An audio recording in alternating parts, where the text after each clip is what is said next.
Hello, global leader. Whoa, there's the echo back. My name is Jerry Fielka. It's October 12th, 2021. Want to thank Rob Grant for his amazing podcast. I'm probably wrong about everything. This is InnerViews number 8. Hey, and it's an honor and a pleasure to be here with Ethan Russo. Where are you calling in from, Ethan? Well, I live on an island near Seattle.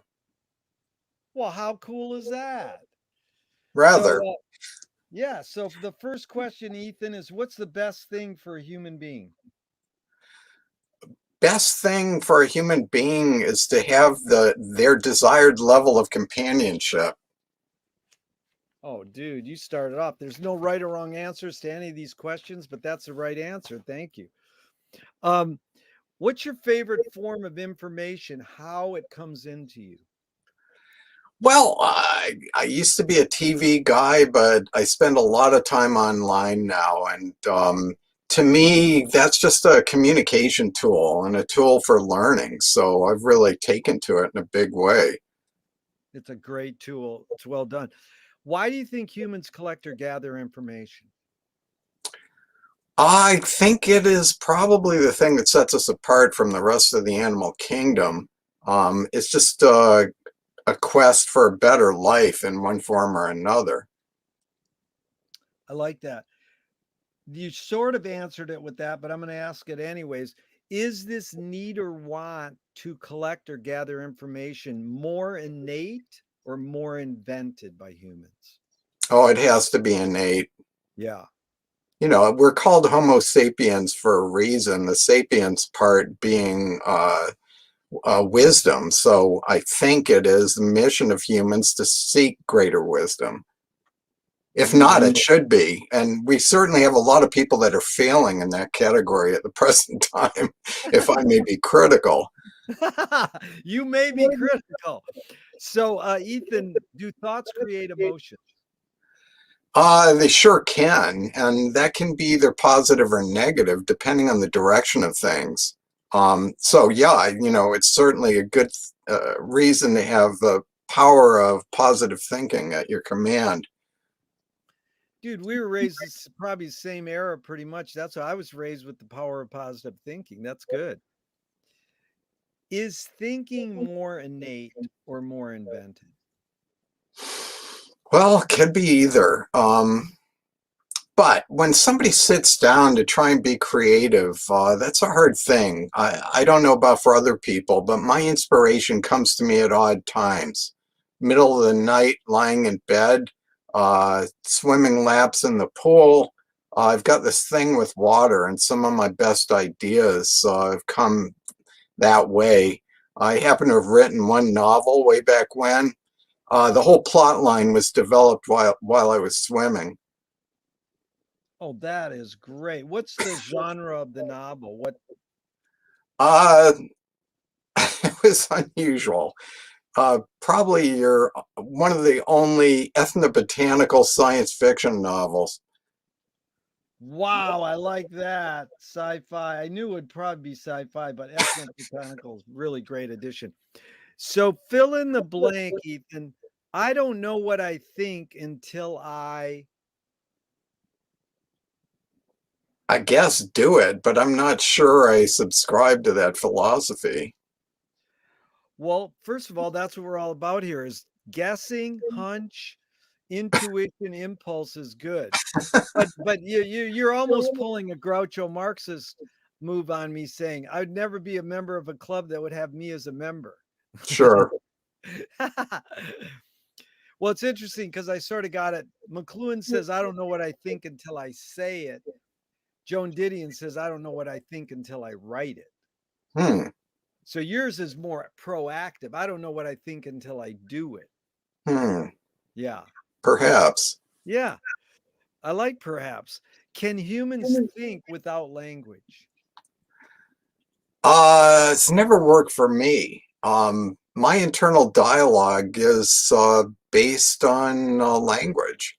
I suppose it doesn't have to be. I'm trying to think of any altered state that's led to something different. But when I think about those altered states, it's usually a flood of ideas, images, and everything else. And one can lead to the other, but I think that most mentation is going to be based on language. And it raises a lot of issues for the people that are polylingual.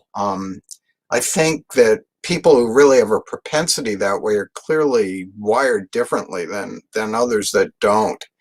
Um, and I've been fortunate to have the opportunity to study a few different languages, and I found them complementary in terms of understanding the concepts behind the words, and how they may subtly or grossly change from one language to another. Um, so sometimes the meaning is analogous, sometimes it's different. Very good. You said a word I didn't get. Meditation. What was that? Mentation, How just do you thinking. say it again? Mentation, thinking. It's just another word for thinking. Right. Mentation. That is it. Wow. Thanks for teaching me new words. That's one of my favorite things to do. Chomsky says that a language is not just words, it's culture, tradition, a unification of community, a whole history that creates what a community is. Ethan, what do you do when language breaks down? If language doesn't work, what do you do? Get worried is the first thing. In the context of that is often a disagreement with someone where you Yeah. don't have an answer, um, or one that's going to be suitable. I Right. might think I have an answer, but knowing it won't be received well. Well, once you worry, then is there some other thing after worrying? What do you do? Try to escape. Very good. Are your observations of humans? I know it's both and it depends. Are humans more feeling or more thinking beings? I think that one really depends on the individual. Yeah. Um, and then for the thinking person who has to respond emotionally, it may come as a surprise to them and the people around them. Um, so I'd see that as one of those spectrum things. People are somewhere on the spectrum, right to left, but uh,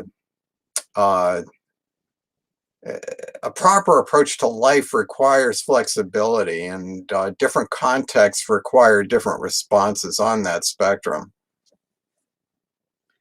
Dude, you're right up my alley. McLuhan loved to quote Pascal, the um, mathematician, philosopher. He said, in order to understand anything, you have to know this end of the spectrum and that and everything in between.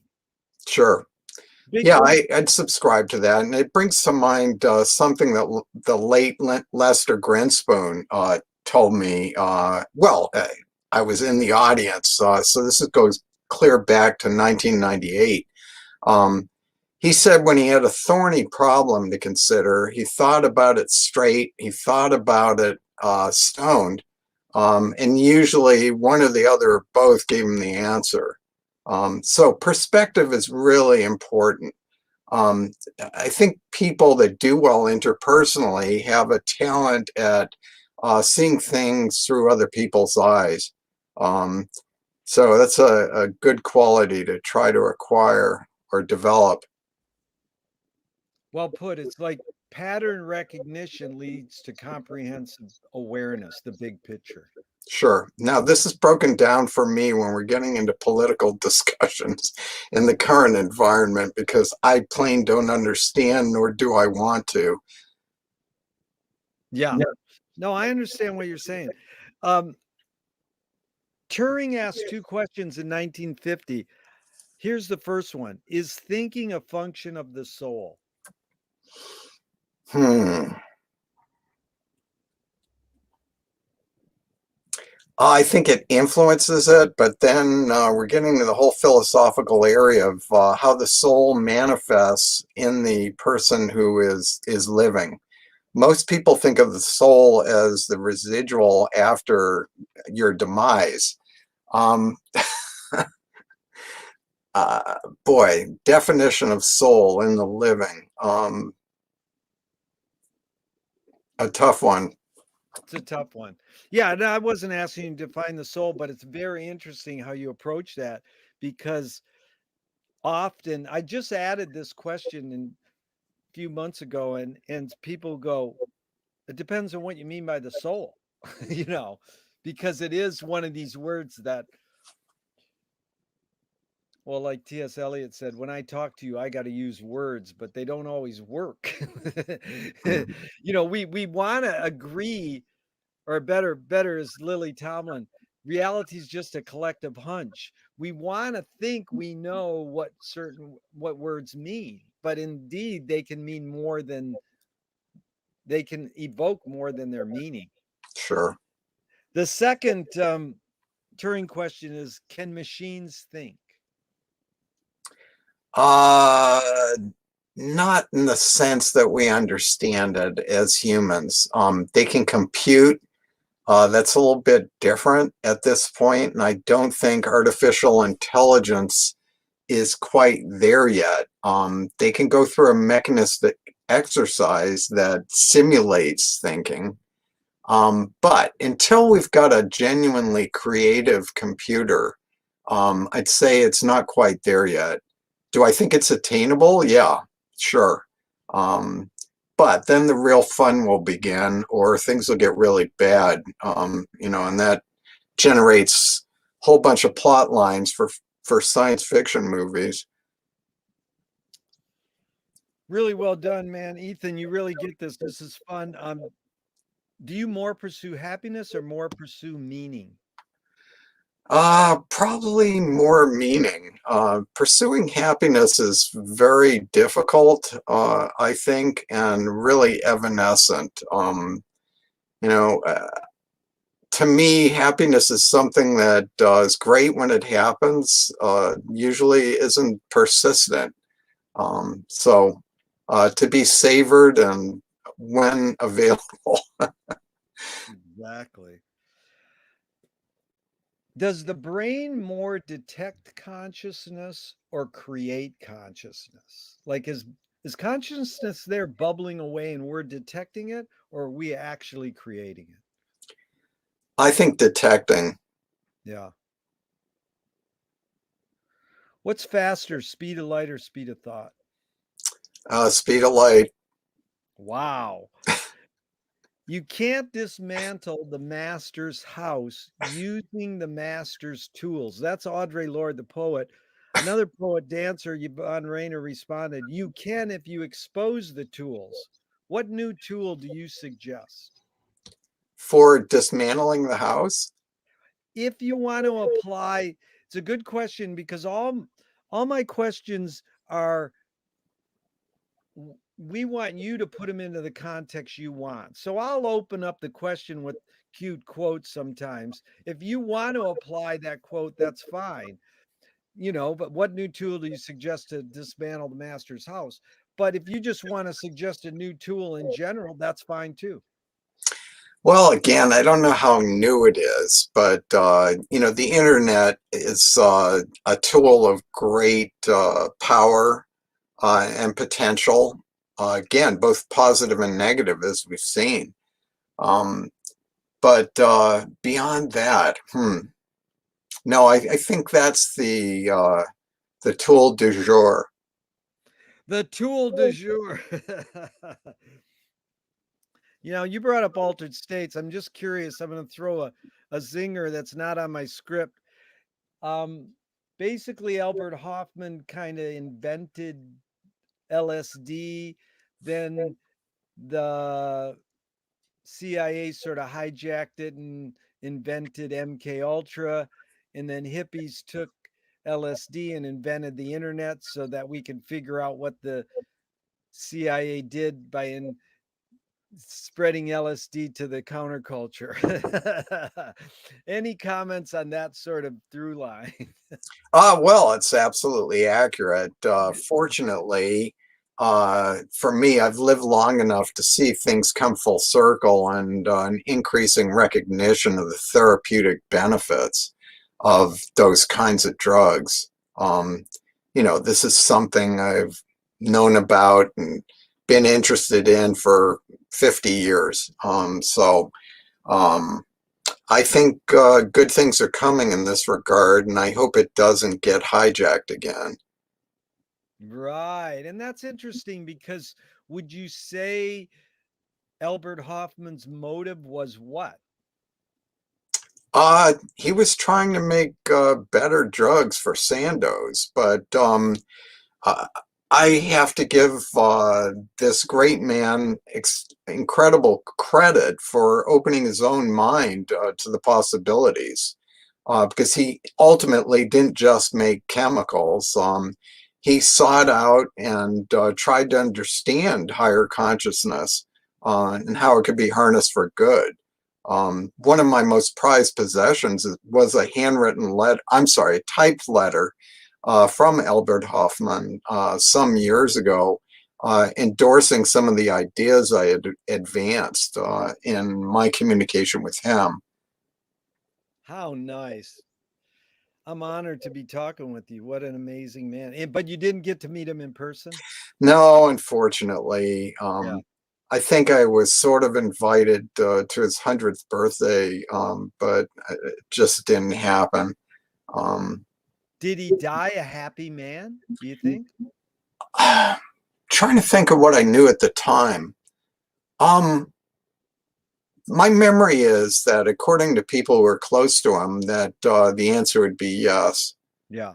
Um, and it's interesting. People probably know a lot more about the death of Aldous Huxley because he actually took um, a psychedelic right before death, and his wife and other people have written about this. Um, so, I that's my memory of it, and I hope that's true. Yeah. Beautiful. So McLuhan learned from Ezra Pound that artists are the antenna of the race. They're broadcasting and detecting the hidden psychic effects of our inventions. So, we don't know what the internet is doing to us completely. We don't know the hidden psychic effects. Not, I mean, some people study it, but basically, we embrace new technologies. We embrace a pen, a pencil, and then we don't really study how it shapes our behavior. We just embrace it and use it. And so Pound was saying we can look to the artists to uncover or reveal these hidden psychic effects, and then we can cope with what we don't like about them. And McLuhan's big question from studying all these people was why do we still ignore the hidden psychic effects, even though we can have them revealed to us through artists, and painters and filmmakers? Boy, I'm not sure I even know how to respond. What's the question behind that? Well, the question is, you can you've studied things like cannabis or altered states, and you've studied how human inventions are involved with them. And there's deeper things going on there. And I think you being a researcher and studying cognitive behavior, there's deeper things, but sometimes they're revealed. Like you talked about a science fiction book that you worked on, like Philip K. Dick was revealing some of the hidden psychic effects of a lot of things and help open up people's consciousness. So some people pay attention to that. Why do people still ignore the fact that a lot of this is revealed to us through the arts, say, through literature? Uh, I don't know why, but my observation would be there are people that have aesthetic sense and there are people that don't. And then it extends to political positions. Like when I look at um, some of the beautiful areas of the West, to me, they represent a holy gift. And I can't imagine why somebody would want to drill oil wells in the national monuments and things of this sort. So there are people that get it, and there are people that clearly think that, well, Richard Thompson has called them the rapacious bastards that are ruining our lives. When I heard him say that in between songs at a concert, I thought it was absolutely hilarious because of its basic truth. Right. That's really well put. But what do we do about that? What would you I mean, like Richard, here's the beautiful thing. You've just brought it up. Richard said, I can talk about it between writing my songs, and I could even write songs about it, but some people aren't getting it, you know. Clearly. Yeah. So yeah, I guess my question's sort of unanswerable. Why do some people get it and some don't? Ah, boy, that's a heavy question, but I guess you try to associate with the people of a similar philosophy to your Right. own that appeals to your comfort level. Well, dude, you're anticipating some of our upcoming questions. That was good. Um, what do you worry about when you go to bed at night? Oh, I'm a ruminator. I'm afraid. Best thing for me when I'm going to bed is thinking about nothing.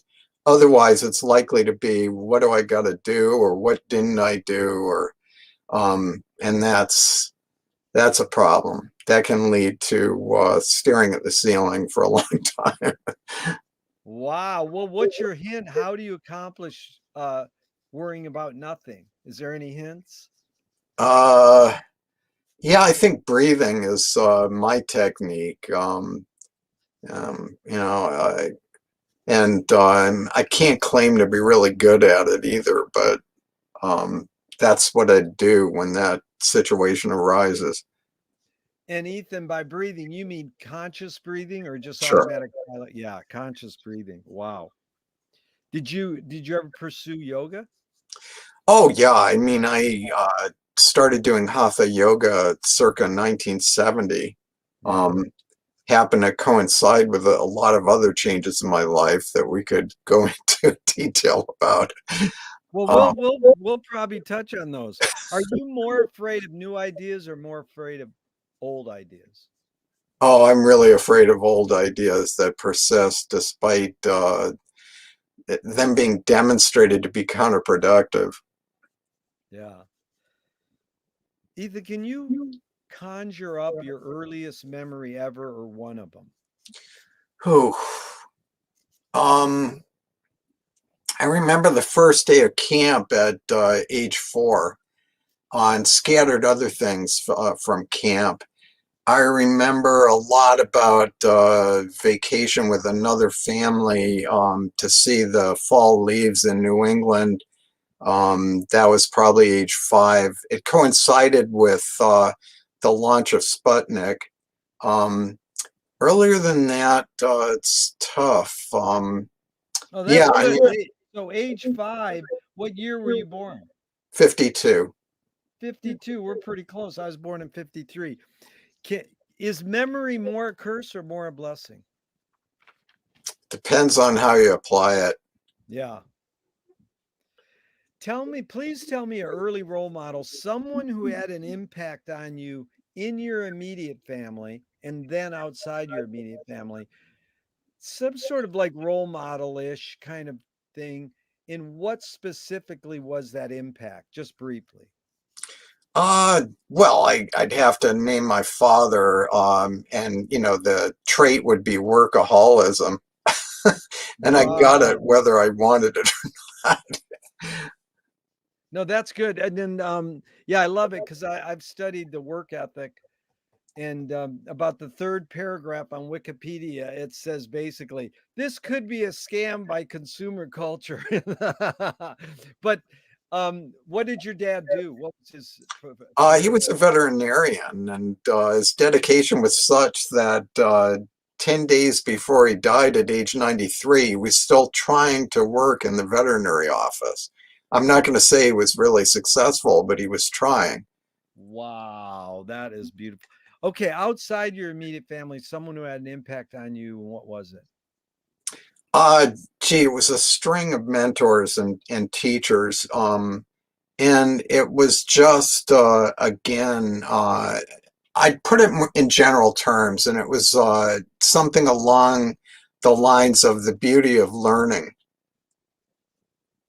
And to me, Right. education is a lifelong duty. Um, and that, again, I mean, a lot of people use their computer time or screen time or phone time just talking to people.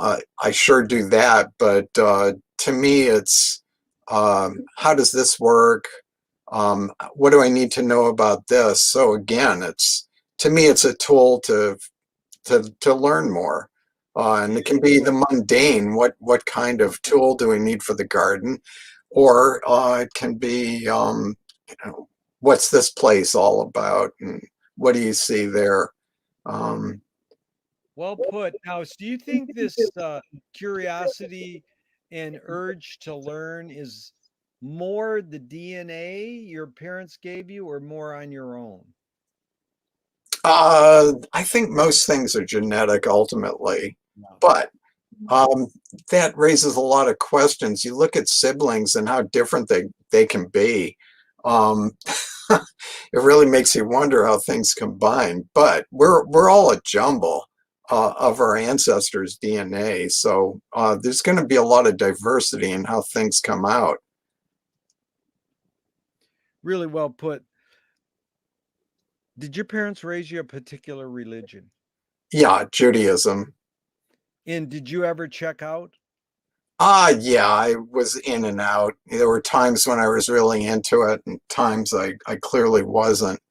Now I'm very into it, but on a cultural level, not on a practicing level.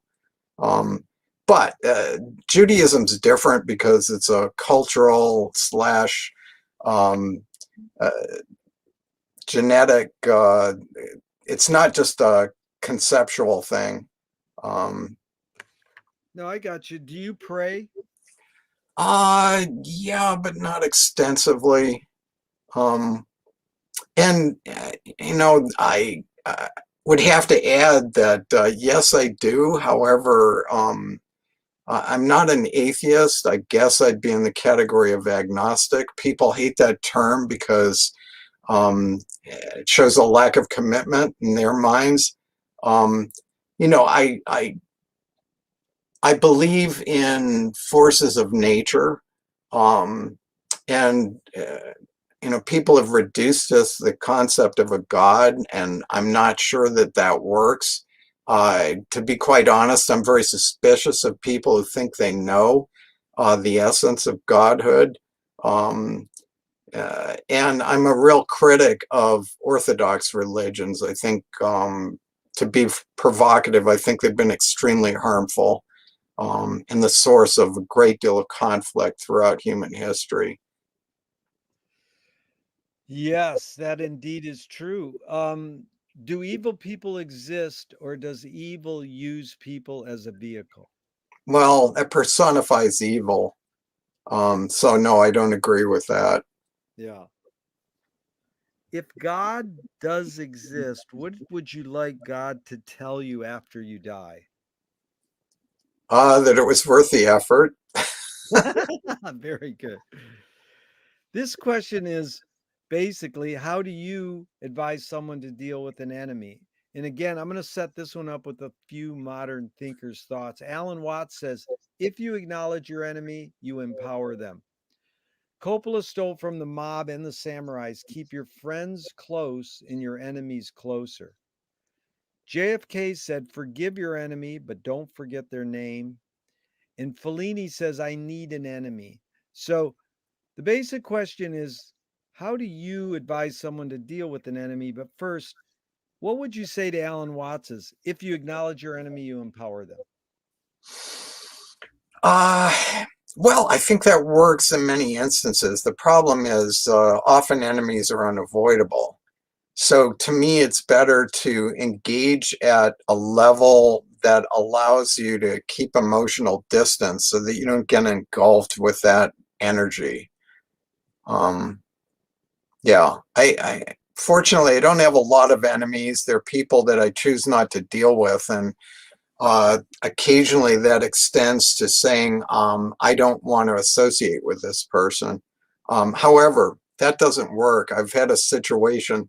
This has happened more than once. I'll be with somebody and I want them to be my wingman or wingwoman, um, to the extent of saying, if so and so approaches me, you need to rescue me with some excuse within 2 minutes. However, uh, having said that, it's magic because those people always end up seeking you out.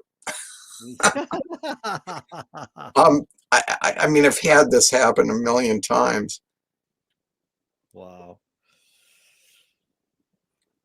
James Joyce was the first projectionist in Dublin about 100 years ago. He basically checked out. He said, this is stupid. Why should I go inside a building and see a movie of a tree when I can go outside and see a real tree? Years later, Faulkner said, sometimes the best fiction is more true than journalism. Why do we have to recreate things in order to get them? Why do we have to act out life? Why don't we just live life? Well, that would be nice, but at a certain point, it's a human trait to want to be entertained. Um, and the beauty of literature or film, for that matter, is uh, getting you to think about things you couldn't create on your own. So for certain people who have the gift of vivid imaginations, maybe they don't need all that external stimuli. But for the rest of us, it can really help and can be very uplifting. Um, I don't know why I just thought of this, but I was a fan of Tolkien's writing. I honestly didn't know much about him, the person, except that he was a wordsmith and studier. He was a student and creator of ancient languages. Then I saw the biopic about his life, and it was very inspiring. The guy went through a lot and was able to become incredibly creative despite living an early downtrodden life. Well put. So Ethan, please walk us through your career because you're sort of have done various things. Um, and especially in regards to the arts too, I would like to know. I imagine you're a guitarist and that you're a writer of novels, and then you're a neuroscientist, and then you're an activist now. What would you say the cannabis thing is? A cannabis educator? What's the terminology? Well, I like that. I mean, unfortunately, it's part and parcel of being involved in cannabis that you're going to end up being an activist on some level, either towards education, advancement of science, or the politics. Frankly, I hate the politics, but it's a necessary evil.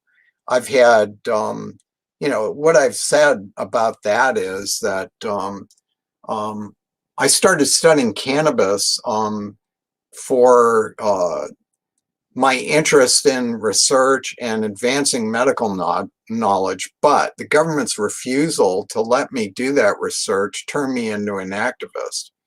Um, I really didn't have a choice. Um, Unfortunately, the situation isn't that much better now than it was 25 years ago when I began that quest. Uh, People may disagree, but the roadblocks to research are still there.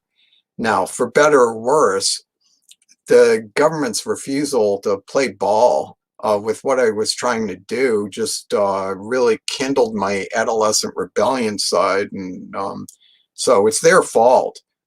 If I've produced a body of work, part of the reason is that uh, I didn't like the obstructions. Yeah. But walk me through your pursuits in neurology. Did you go to college to study that? And your pursuit to like, who were you growing up reading Tolkien and go, oh, I can do that, and maybe touch on your guitar playing? Who did you hear growing up inspired you to pursue that? Well, let's go back a ways. So I grew up in what was a rural area in Massachusetts. Um, and along the way, my parents decided I wasn't being challenged. So I ended up at a New England prep school, incidentally, the same place where Caroline Casey attended. Um, Now, I really didn't know her well there. I got to know her subsequently, which was very fortunate because she certainly was brilliant. Whereas I'm what she typified as one of those dummies across the street because it was a gender segregated school. Um, but the thing about that prep school was that it was incredibly challenging. Um, I think most of us came out of it with PTSD because every day you were challenged on every level, whether it was scholastic, athletic, or social. And certainly I was out of my element, and two of the three at least at any given time. So it was tough. And I'm not sure, subsequently, I've faced challenges. I'm not sure any of them were quite as tough as those. Um, so anyway, after that, I went off to Penn as an undergrad with the idea of majoring in four different disciplines, possibly. But things got whittled down. I could have been an expert on Middle Eastern studies. I could have been an anthropologist. I was definitely interested in psychology, but and I majored in that. However, that quickly morphed into something more specific. And by age 19, I decided I wanted to be a neurologist. So initially, I was interested in psychiatry. That probably started about age 15 after I decided that it wasn't practical with my motion sickness to be an astronaut or a paleontologist. And I would have been a musician if I thought that I had talent and didn't have stage fright. So yeah, I mean, Well, one gift. let's stay on psychology for a second. Sure. Just for a second. Were you reading Skinner, or Oh, who was sort of, stuff. yeah, I mean, who was attracting you to pursue psychology and Well, psychiatry? people are going to cringe, but I read Freud as a teenager when I was still in high school. On Um, your own, or because the school told you to read it? Absolutely on my own. You know, I Wow. still think The Interpretation of Dreams is one of the best books ever written, although, you know, on a scientific level, most people wouldn't agree, but there's so many insights and it's a fascinating read. I'd really recommend it to people. But from there, particularly majoring in psychology, I was exposed to all the disciplines. I thought Skinner was an idiot. Um, I also think people are idiots who think that dogs don't have emotions. They all they need to do is spend an hour at my house with two golden retrievers and put the lie on that. Um, but you know, I at age 18, when I went off to college, part of my problem was I was reading all this stuff that wasn't in the curriculum, you know, and it was Gurdjieff, it was, um, I did read Watts. I was really interested in consciousness and creativity, anything to do with psychedelics. I was reading Hoffman. Um, uh, yeah, and so I was just getting exposed to so many different ways of looking at the world. Um, and again, the curriculum was fine up to a point, but there was too interesting to ignore out there. So And yeah, I mean, my early life was as a voracious reader. right, but I see that, and that's part of the counterculture that we both were raised in. This wasn't a sign for you at school so much, but you were able to pursue it, and then your culture is enabling you to read Sufi Gurdjieff and Alan Watts' Eastern philosophies. But then what was it that pointed you towards neurology? You went, oh, I see what that study is. I could make a career. What sort of led you to that? Because that was academic. You had to do that academic and not on your own. Sure. Well, what happened was, again, I was interested in psychiatry, but then I had a psych course that was called physiological psych, and it was really more comparative psychology. And there were things in it like the idea that moths are wired in a way such that when they hear the cry of a bat who's echolocating that moth to try and eat it, it will immediately go into a dive, a spiral dive. And they don't have to think about it. This is the way they are wired. So the stimulus leads to this result. Um, and it was about that time I decided, well, psychiatry is cool, but um, there is a deeper explanation of this that I thought at the time, could understand. Um, and I was interested in pathology and psychopathology, but yeah, basically at age 19, I decided I wanted to be a neurologist. Is metacognition different from neurology? How do they relate? Boy, I don't even know.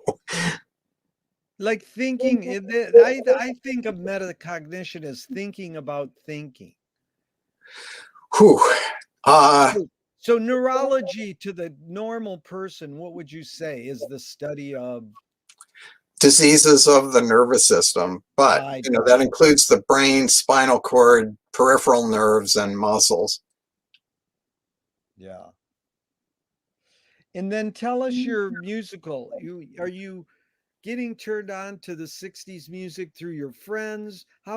Tell me a little about your route there, who you gravitated towards and what you got from that. Sure. Well, I had pretty eclectic tastes. But I mean, as an example, when Surrealistic Pillow, Jefferson Airplane came out in 1967, I loved the music, but I couldn't claim to understand it until 3 years later when I had psychopharmacological help, if you will.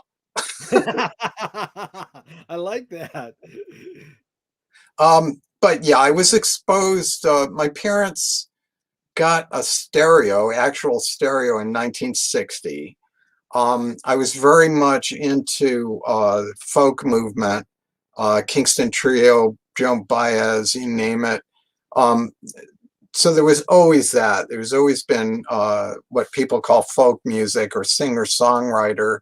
Um, but I was very into the Beatles on the whole British invasion thing, and very much into the San Francisco sound, uh, uh, you know, Airplane, Dead, etc. On the Birds, right. So about everything except opera or hardcore jazz. Yeah. No, I get it. And so then did you pick up the guitar and you're a guitarist now? Did you write songs or you play or what's your Yeah, well, pursuit? I um, took classical lessons for 6 years. Um, but I really wanted to play rock stuff. On that part of it, I really learned on my own. So I started at age 12, I guess, on guitar. Um, and Now, yeah, it's part of my self-expression. I think for me, music is the best antidepressant. I think it beats any drug. This is personally, that's true. I hope it's true for other people, and I'd sure recommend trying it if people haven't. Because there's for me, there's no drug that compares. Totally agree with you. I've been addicted for years and love it. And it's like my lifeblood. So, a screenwriting teacher told me a great art or great film, great music is when you can clearly see the intention of the maker. Kubrick says the opposite. Great art or great music is when you can clearly not see the intention of the maker. What role does intention play in your creative process? And this can be, music or pursuing neurological research or cannabis research. Your creative process, what role does intention play in it? Well, one tries to get the answer. I think that what works for me is try to educate myself about the issue. So learning what you can, and then for me, a lot of the positive developments then happen spontaneously. There's a moment of enlightenment, again, often having to do with exposure to water. Um, but yeah, I think you have to set yourself up so that things can fall into place, so to speak. Um, it's very rare that people have flashes of insight where the answer just comes to them. I reminiscent, I think it was Kekulé that discovered the structure of the benzene ring from a dream about uh, a snake with its tail in its mouth making a circle. That's amazing. Is that you mean the snake eating its tail? Yes. Now, who invented that? I didn't get his name. Uh, Now, I can be totally wrong here. I think it was Kekulé, Kekule. Oh my God, that is truly enlightening. Yeah, And well, I so hope that's right. no, that's all right. I mean, what we can do is further research. It's grounds for further research. But Marcel Duchamp said there's no art without an audience. How much do you think of your participants, your readers, your listeners when you're creating? Well, okay, at least in my second career, and mainly related to cannabis and the endocannabinoid system, I'm trying now at my advanced stage to do original work only. Previously, because of the inability to pursue independent research, it was mainly reviews or concepts in review. And there, what I would do is think about what do people need to know? So what are the areas that people haven't addressed properly or put in a form that's accessible to give them what they need to know? So that's been my modus operandi in writing that kind of thing. Um, with the original work, it's similar to the extent of how can this be done better, or how can we make a better medicine, or what phenomenon would explain this problem. Um, and again, sometimes you're right, sometimes you're not. However, in science, unless you're producing some failures, you're not likely producing a lot of successes either, because I'm sure you're aware, most scientific discoveries are serendipitous. You may find something fantastic that's totally unrelated to your original intent. And that's why it's important to just do the work. Ethan, how do you differentiate between art and science? I don't like to separate those. It's like the whole mind-body dichotomy. It may be an artificial construct. That's brilliant. So Yeah, Michael Apted, the best works combine both. say it again. So I say, for art and science, I think the best works combine both. And if Yeah. people are confused about which it is, you're probably very successful. Yeah, that's good. Thelonious Monk said, music is math. True. But, And again, that's reducing it to a level where you seem to be ignoring the aesthetic. yeah, well, I think he was not ignoring the aesthetic because he also said silence is the loudest sound in the universe. For a guy who's in an auditory medium. So I asked this filmmaker Michael Apted about 40 years ago. He made a documentary on a Russian rock star, and it was right when MTV was starting. And I said, why do video music editors feel so obliged to edit fast? And he says, because we've learned to take in information faster. In fact, Marty Scorsese was saying then 40 years ago that he cuts his films faster because of MTV. And most people don't know that Abel Gance sort of invented rapid montage in the 1922 in France. But this idea of taking in information faster, I'm curious, especially with your study in neuroscience. I ask this question with a bias. Can we literally learn to take in information faster, or are we just brainwashed to believe we can? Yeah, it's the latter. Um, Thank yeah, you. I think clearly. Also, multitasking is a contradiction in terms. I don't think most people can do it, certainly not unless they're female. But anybody who's seen a mother with a kid in one arm on the phone and trying to deal with two other things at the same time, yeah, it's a talent. But that's a real gender difference. Um, Man, you must have ESP because you anticipated my next question, and I'm going to still ask it. Is multitasking literally possible? Not for me. But however, this is the guy that I may have the TV on, but I'm only half paying attention because I'm on the phone on the internet doing something. If I hear something interesting on the TV, yeah, then I'll pay attention. But that, again, that's switching. It's really not doing two things at once.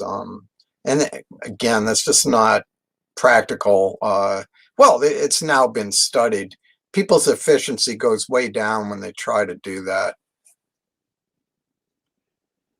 Yeah, some woman I interviewed recently, very successful. I said, "Is multitasking literally possible?" And she goes, "No, but I have been checking my email during this interview because with the Zoom gaze, you can tell when people are looking things up."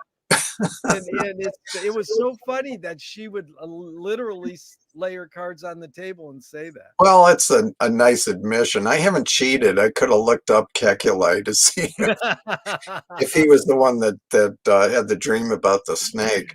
Yeah, notice it's like you use the word cheating. That's not cheating. I mean, I've been doing Zooms for a year and a half, and most people our age, I sort of don't like them to have the Zoom gaze where they're doing stuff. But younger people, it's unavoidable. Everything you say, they're fucking typing away as they're talking, and that's just who they are. We're more like, I'm going to give you honest to God eye contact for this entire time. So, Ethan, what was the motive of the cave artist? Just your hunch or your guess.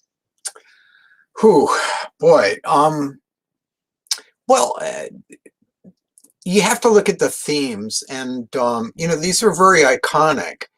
Generally, they're abundant game, things that are going to help their survival, and variations thereof, and then things that look like aliens that people have speculated about since. But However, when you look at some of the extremely early cave art, there absolutely is an aesthetic sense there. And I really hope that the people who produced these had pride in their work because, I mean, look at how it's lasted through the ages and the appreciation that people have for it now. But modern people make a serious mistake in thinking that we're so different than our ancestors. The difference is we have better tools than they did.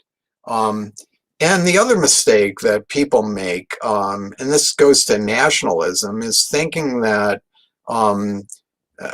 we're better than the indigenous person in the Amazon rainforest. I've been there, and I can tell you that there are geniuses among them. There are bright people everywhere. It has nothing to do with race or how you brought up or anything else. But those people in the rainforest have survived with aplomb in a situation that would kill the civilized person in short order. So they're adapted to their environment in a profound way, and they have abilities that would shock people in our society. Amazing, really well put. You know, the answer I often get is, well, it's magic, and they're drawing the animals that they want to evoke in the next day's hunt. But the other day, a guy said, he said he's a degenerate sociopath, but he's really a PhD experimental filmmaker. He said, um, what was the motive of the cave artist? He said, to keep the other people in the cave. And I goes, what do you mean? He says, so they would stay in there and look at his drawings on the wall. Well, he may be more right than I was.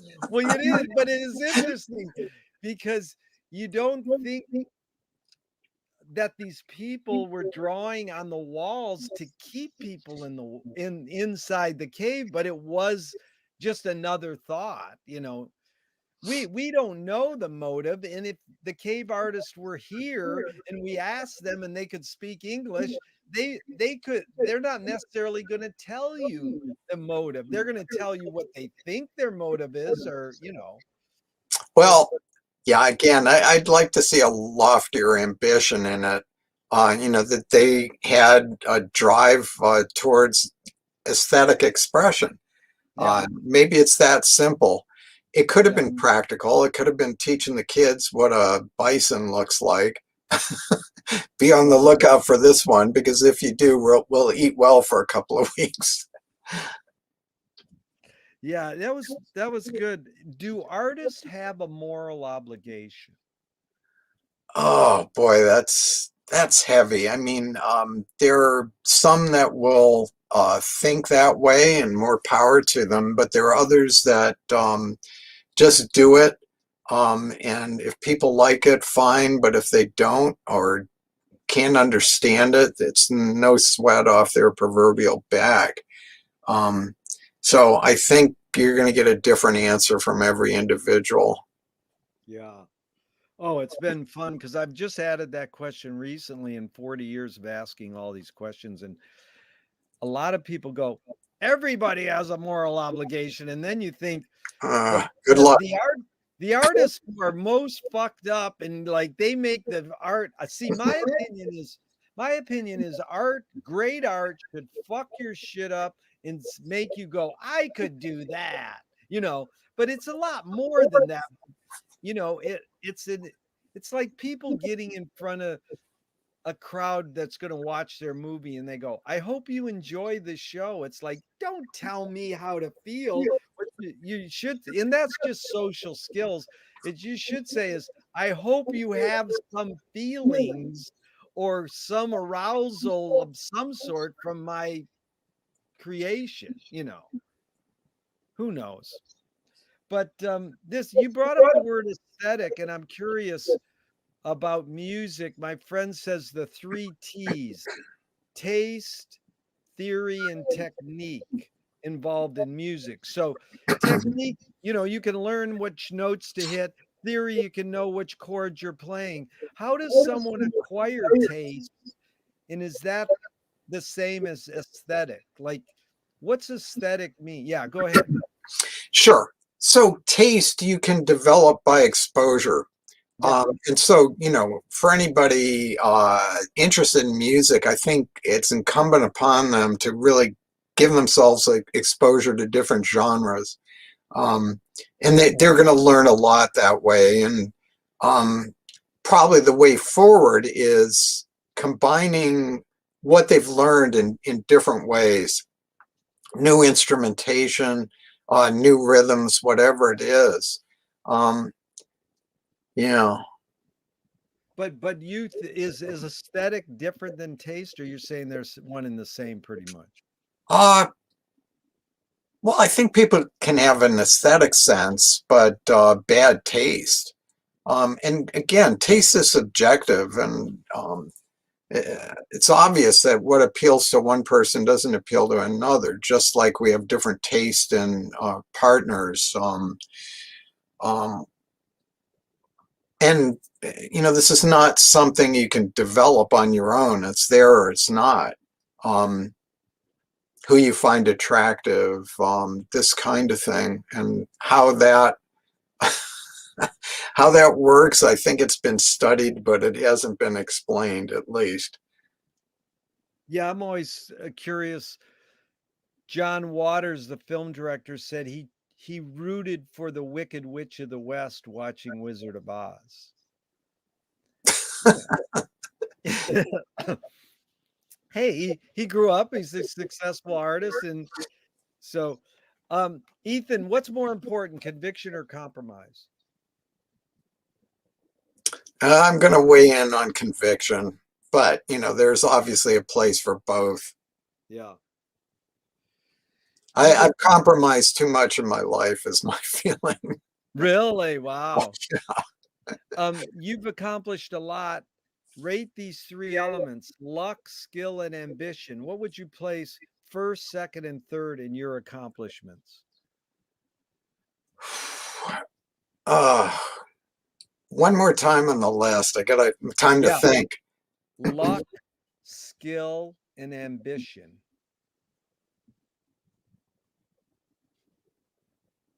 Well, you have to have both, but luck is not something you can create. You can imagine that it's there and appreciate it when it is. So that's got to be third.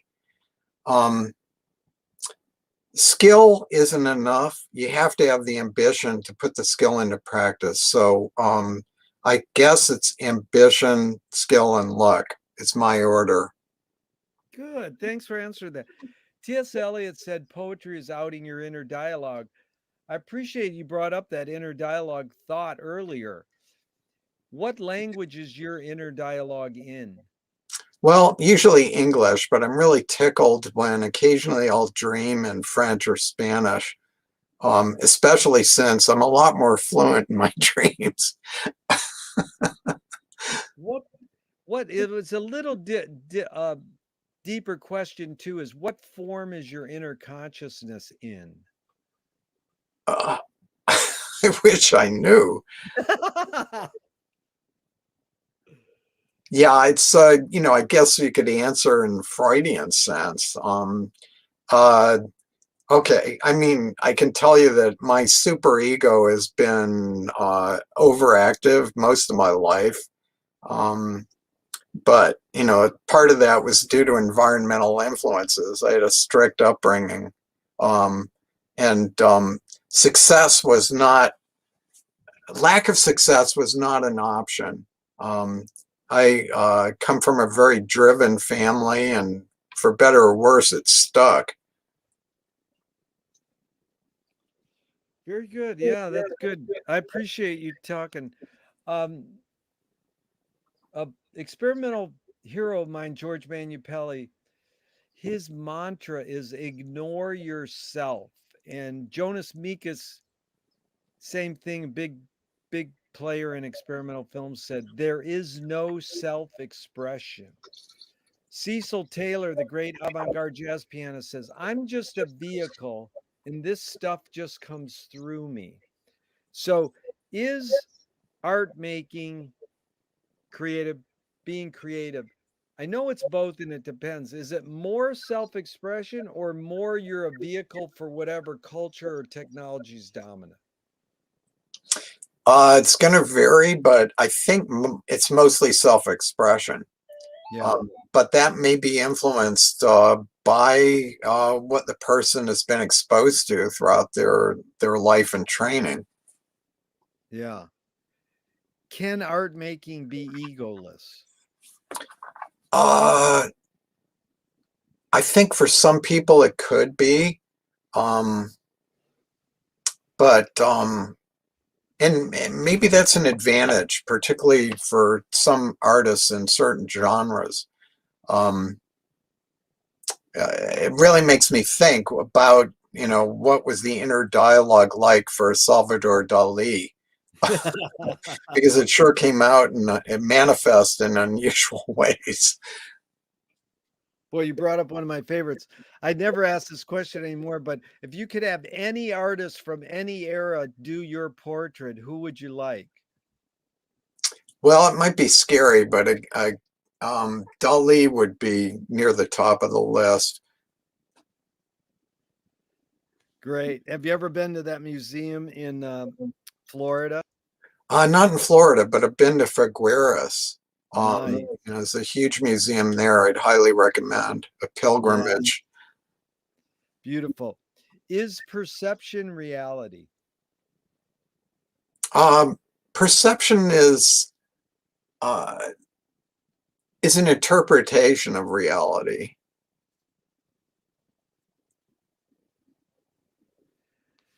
You know, McLuhan probed Finnegan's Wake by James Joyce, saying, "Artists dream awake."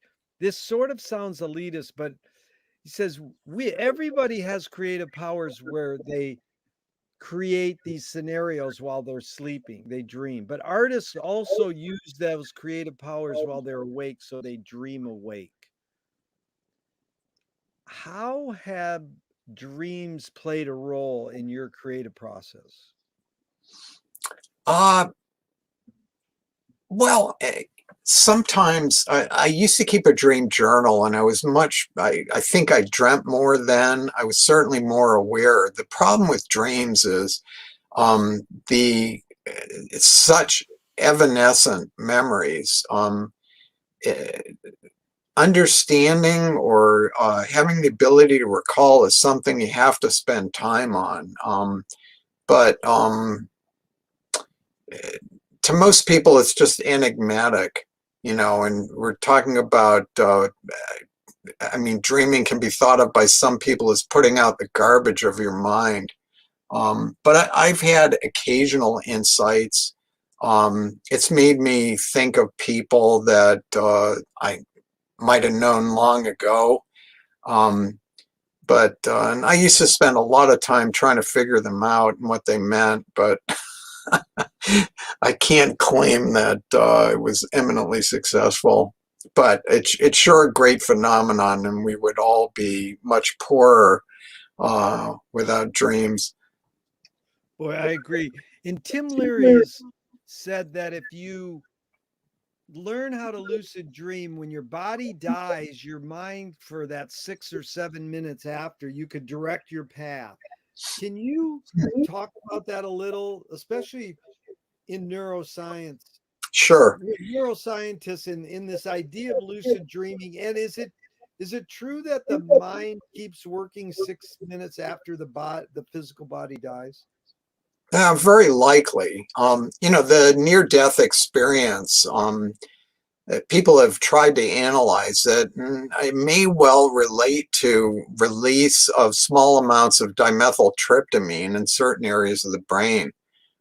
So for people who aren't familiar, dimethyltryptamine is one of the most powerful hallucinogens or psychedelics. But it actually, excuse me, serves a neurotransmitter function in the human brain. Um, so, trying to reduce what is a profound and religious experience to biochemical reaction is it's a tough one. But uh, I haven't had a near-death experience, but I was fortunate enough to have a psychedelic experience in a ritual context with the Machigenga tribe in the Amazonian jungle. And certainly it gave me a different viewpoint on death and mortality. Part of that comes through the innate scariness of the experience, and learning about suffering and transcendence. So, I think I understand now how psychedelics are being used in end of life treatment for people who are just consumed with anxiety, on how improved they are as a result of this exposure, to be accepting and appreciation for the life that they have left. I think that's very instructive for the rest of us about how we might live better now. Wow, that was good. But any comment on lucid dreaming? Is it really feasible or possible for Well, humans to it lucid? can be. I mean, I'm one of these people that's had the experience of hypnagogic hallucinations. For people who aren't familiar with this, it's a state between waking and sleeping in which you have, I'll call it dreaming, but it's actually much more vivid and real than dreaming. And it's also associated with a phenomenon often of flying, what's called astral projection.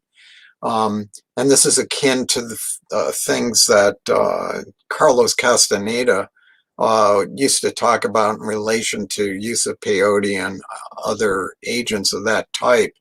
Um, so there are people that have this happen naturally.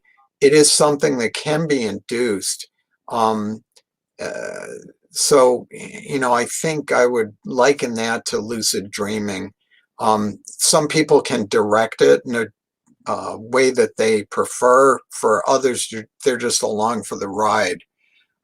But what's striking about it is when people um, suddenly can move and open their eyes, they're really struck with, often there's some disorientation about, boy, that really seemed real or surreal, and was it? And I'm here now, and you get into the whole philosophical thing about which is the true reality. Next, we'll be talking about the Matrix, whether Yeah, the whole thing's an artificial construct. yeah. I saw at a Black Lives Matter protest. I saw a T-shirt. It said, The Matrix was a documentary." I said, "That's a pretty good T-shirt." What do you think of breatharians? Is that for real? Of what? Breatharians, people who live on breathing.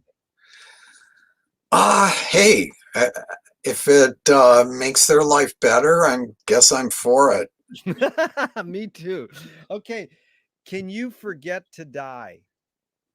Uh, well, I think people could convince themselves that they did, but it's going to happen to all of us. Lewis Carroll says, I believe as many as 6 impossible things before breakfast. Have you believed in any impossible things lately? Well, I always have the suppressed desire or hope that we'll find a way to get along better as humans. Um, it seems like humans are born for conflict. I'm really disturbed with the direction of how tribal we've become. But you just have to look at history, that people didn't get along. And now, it used to be that uh, you're from the wrong country, but it extends further than that. You root for the wrong team, you're from the wrong side of the tracks, you've got the wrong political affiliation. It's almost like we're seeking out the conflict. Is hating more innate or more invented? Um, I'm going to say more invented, and I think that a lot of current prejudice and friction is born of a bad upbringing. Um, Yeah, yeah, I I agree. think so. I agree. Ethan, tell me one major element that's stayed the same in your last 40 years of your pursuits and all your careers, and one major element that's changed. Uh, the thing that's the same is quest for knowledge. Yeah. And in my professional life, I think I was the most unhappy when I felt stagnant and that I wasn't being creative. And it really brought me down in a major way. And it was only when I developed intellectual pursuits and started in research. I mean, I did everything the wrong way. Most people who are researchers begin their careers that way and stick with it or they don't. I was a clinician. I was only interested at the time in treating people for bad diseases. But that quickly became frustrating because in neurology, you don't cure a lot of things.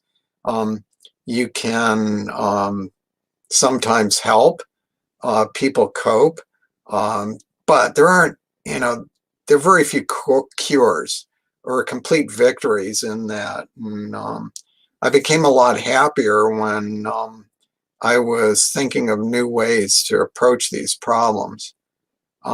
So to answer your question, the thing that stayed the same is the quest for knowledge. The thing that's changed is physical ability and energy. Um, I've got a surprise for everyone. You get old, it's harder. Damn, I was hoping to yeah, it's hard. Well, it's But sort of like dance. Oh, go ahead. no, I was just going to say that, it's good when you don't give up. You got to fight it every step of the way. Dude, Frank Zappa said, "Don't stop and keep going." It's pretty simple. Yeah. So you sort of answered this, but maybe different. Moshe Feldenkrais works with healing and movement. He says it's literally possible to identify a weakness and incorporate it to become a strength, whereas we're normally taught to overcome a weakness. Tell me a weakness you turned into a strength. Whew, tough. Um, I guess I'm going to say the weakness is anxiety, and the strength is trying to advance that towards better ends. Yeah. Again, is a motivating factor.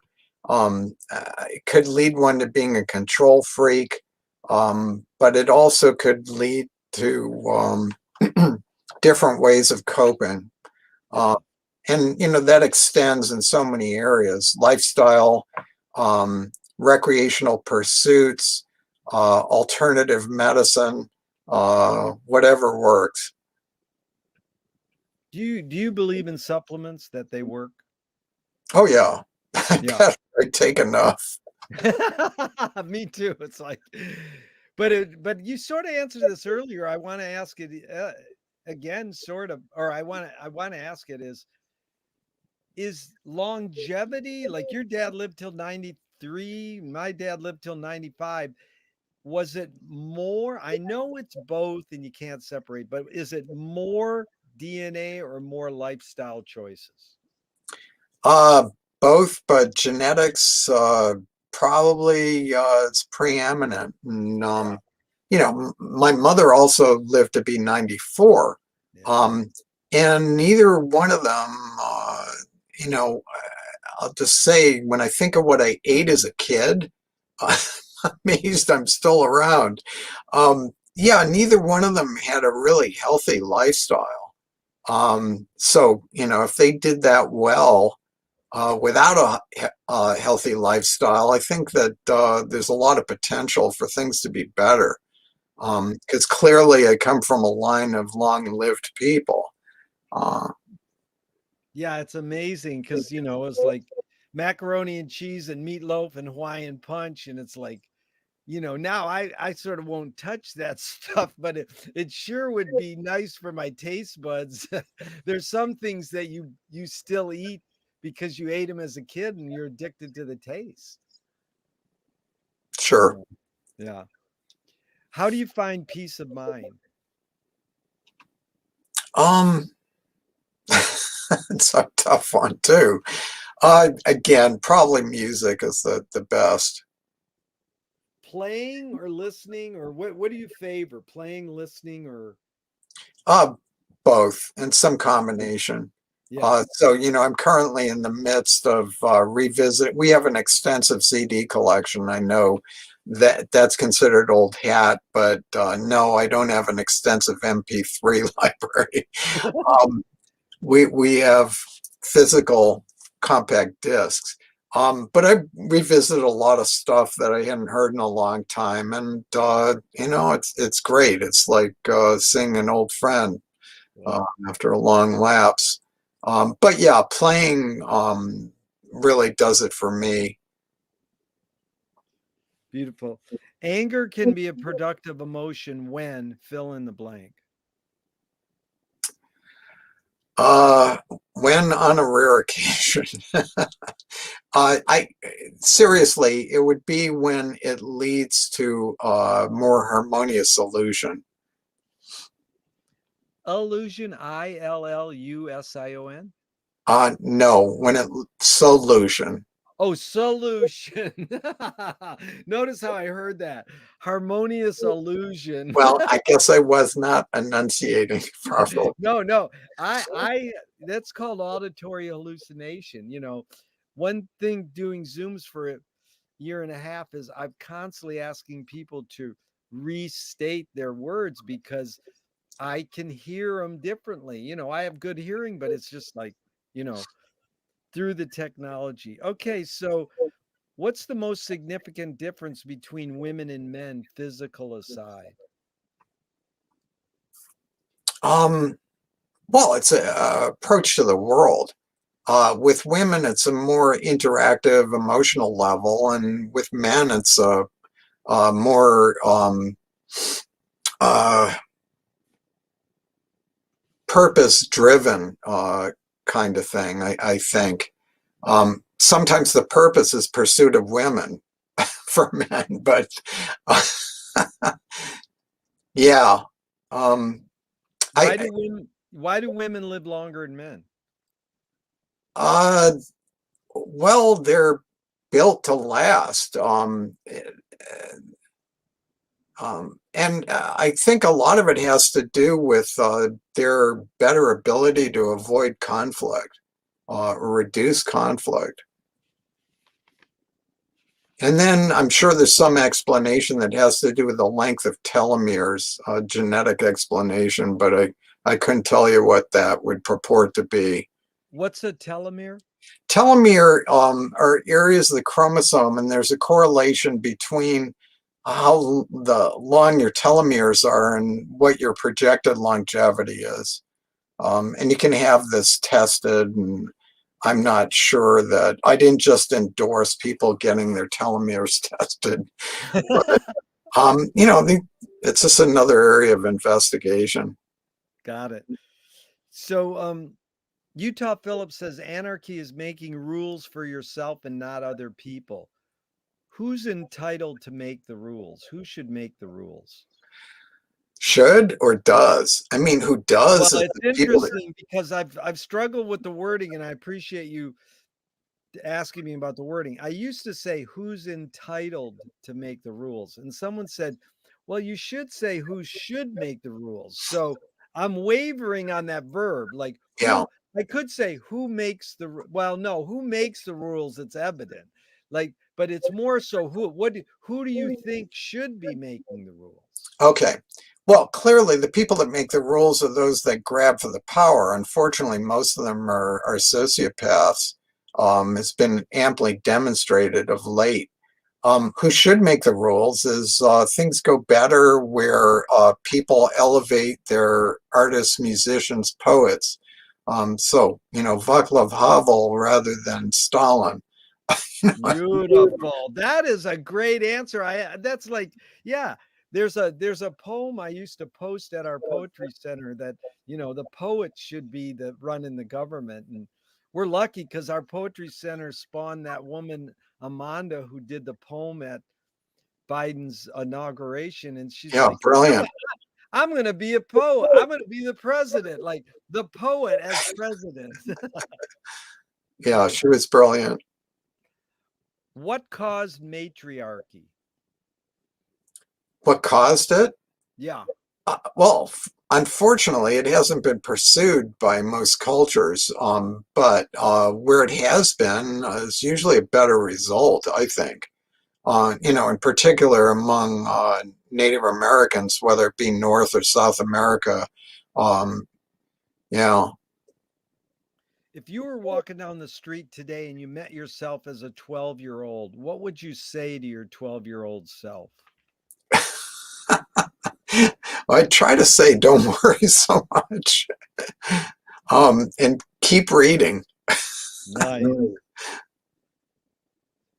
These 5 Alan Watts questions, just off the top of your head in very few words. Who started it all? Uh, well, some hominid. I was the first guy that hopped out of the tree. Nice. Are we going to make it? Uh, through reduction of conflict. Oh, beautiful. Where do we put it? Put it. Um, well, hopefully on in this world, but with some environmental protection in place. Nice. Who's cleaning it up? Uh, uh, Greta, the young Swedish Nice. young Is, woman. is it serious? Yeah, it's extremely serious, and Wow. one hopes that you're not paralyzed by the fear about the current situation. However, I've lived long enough to realize that people think that things are always bad at the time. It's just that we have almost uniform agreement right now that things are bad. So, again, we have to hope that better days are ahead. Just a few more, Ethan. I really appreciate your time. This has been truly enlightening for me. I thank you so much. Which way should toilet paper come off the roll, over or under? Uh, I've changed. When I was young, for whatever reason, it was under, now over for sure. Tell me something good you never had and you never want. Something good. Um, Never want. Yeah, it's good. You never had it, but you never want it. Well, fabulous wealth. Um, Yeah. if What? I had money, I would like it for one reason, and that would be creative ways of giving it away. Beautiful. Yeah, the answer I get the most is money, fame, and heroin. If a publisher was to release your autobiography off the top of your head, what title would it be? Why am I writing an autobiography? That's That's a that's good my title. that's a good title. They want to scent the glue and the binding. What smell? Rose. They want to have some of the ink a different color than black on white paper. What color? um, Turquoise. Nice. If a statue was built in your honor, where would you want it displayed and what would it be made of? uh, Not something I want. So, Yeah, um, I get that answer sometime. yeah, I had an answer. It's not polite. Well, you must have ESP because the follow-up question is sort of not polite, but I'm going to ask it anyways. Yeah, If when you you're asking an iconoclast about, what to do with my image. Um, I The only reason I'd want somebody to have my image is, something to laugh about. That's that's like reminds me of someone I'm sure you were affected by growing up, Alfred E. Newman. He said, um, the English language is the only language where a double negative is a no-no. Yeah, there's a certain brilliance there. Yeah. If you were in a vat of vomit up to your neck and someone threw a bag of shit at your face, what would you do? Uh, Hope I could dodge it, but it's Good. Hope is a good thing. So just a couple more. Joseph Boyce said, make the secrets productive. Lou Welsh, beat poet, said, guard the secrets, but constantly reveal them. And Thornton Wilder said in 1928 that art is confession. Art is the secret told. But art is not only the desire to tell one secret, it's the desire to tell it and hide it at the same time. Ethan, you've laid your cards on the table for 90 minutes. I'm really grateful. I'm not insinuating that you haven't answered this, but what's it really all about for you? um having an impact in a positive direction on other people's lives. Yeah. I think that's a great mantra. Like most people want to make the world a better place, don't you think? Yeah, unfortunately, their idea of how to do it is misguided in some instances. That's my judgment. Uh, Yeah. Again, I separate the world into two kinds of people: those that appreciate nature and nurture it, and those that just seek to exploit it. Yeah. Amazing. What's the healthiest cultural impact you see developing today? Um, well, I think environmentalism. Yeah. Without that, we're all doomed. So it has to be at the top of the list. What gives you the most optimism? Um, this is going to be different, I think. When I meet a bright young person, it's very affirming and really makes me happy. I meet young people a lot, and that's actually the answer I get the most on that question is Really. youth. And it's heart it touches my heart. And I like when they're interested in what I'm talking about. But Bob Dylan said a line he learned from the Bible was, don't ever tell anybody everything you know. So it's like whenever I meet someone young, I want to tell them everything I know because they're like energetically listening and they're teaching me stuff they know. Anyways, you sure taught me a lot, Ethan. I really appreciate your time and energy. This has been highly enlightening. Well, I appreciate the opportunity. I really enjoyed it. Super. Over and out. Enjoy your evening, sir. Thank you so much. Bye.